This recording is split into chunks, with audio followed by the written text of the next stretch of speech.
Bismillahirrahmanirrahim.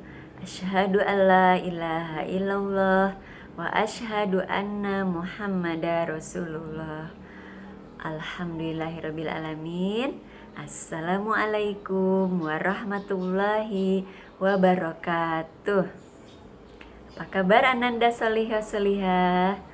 Alhamdulillah, nu'minu billah wa nuhibbul Qur'an. Masya Allah, masih tetap semangat kita belajar Al-Quran. Hari ini kita akan sama-sama mengkaji surah yang ke-95 di dalam Al-Quran. Surah apa coba tebak? Iya betul, surah At-Tin. Terdiri dari 8 ayat, diturunkan di kota Mekah sehingga termasuk golongan surah Makkiyah. Baiklah, sebelum kita bahas terjemah dan makna yang terkandung di dalamnya, kita sama-sama murojaah dulu yuk surah At-Tinnya ayat 1 sampai 8. Baca ta'awudz dan basmalah. A'udzu billahi minasyaitonir rajim. Bismillahirrahmanirrahim. Wattini wazzaitun wa turi sinin wa hadzal baladil amin. Laqad khalaqnal insana fi ahsani taqwim. Tsumma radadnahu asfala safilin. Illal ladzina amanu wa amilus solihati falahum ajrun ghairu mamnun. Fama yukadzibuka ba'du biddin. Alaisallahu bi ahkamil hakimin. Sadaqallahul azim. Allahumma arhamna bil Qur'an. Nah, surah At-Tin ini ada asbabun nuzulnya, yaitu ketika orang-orang Mekah, orang-orang Quraisy itu bertanya kepada Rasulullah. Dikisahkan dari Ibnu Jarir melalui Al-Ufi dari Ibnu Abbas. Orang-orang bertanya kepada Rasulullah, "Wahai Rasulullah, apa yang terjadi apabila ada seseorang yang sudah tua usianya, kemudian dia sudah tidak sadar lagi, sudah tidak ingat apa-apa yang telah menimpa dirinya?" Atau kalau dalam bahasa kita dinamakan pikun ya. Kalian pernah mendengar pikun? Ya, itu kalau misalkan ada kakek-kakek atau nenek-nenek sudah lupa sama cucunya, sudah lupa tadi sudah makan atau belum, atau suka berkeliaran keluar rumah terus lupa dia jalan pulang.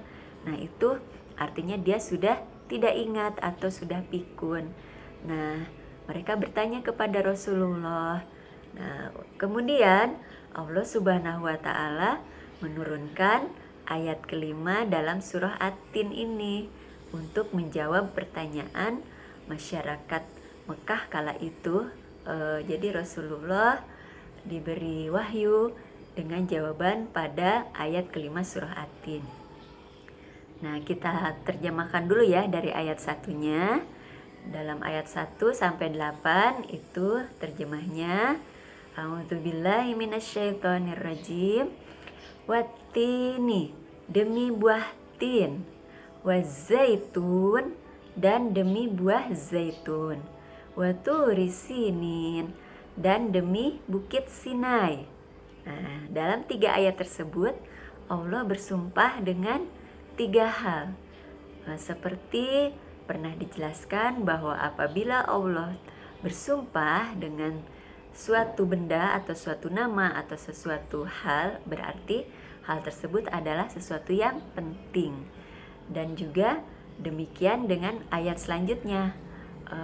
Allah bersumpah dengan ketiga hal tersebut untuk menyatakan bahwa apa yang akan dibahas dalam ayat selanjutnya adalah sesuatu yang sangat penting. Nah, ayat selanjutnya berbunyi, laqad khalaqnal insana fi ahsani taqwim. Sungguh Allah telah menciptakan manusia dalam bentuk yang sebaik-baiknya. Nah, kemudian ayat kelimanya atau yang tadi Allah turunkan ketika orang-orang Mekah itu bertanya kepada Rasulullah, bunyinya tsumma radadnahu asfala safilin. Kemudian mereka akan dikembalikan ke tempat yang serendah-rendahnya. Nah, jadi maksudnya dalam ayat ini, dan sungguh Allah itu telah menciptakan manusia dalam bentuk yang paling sempurna, yang paling baik, yang paling bagus di antara makhluk-makhluk yang Allah ciptakan. Nah, tetapi jangan salah, Allah juga akan mengembalikan mereka ke tempat yang serendah-rendahnya.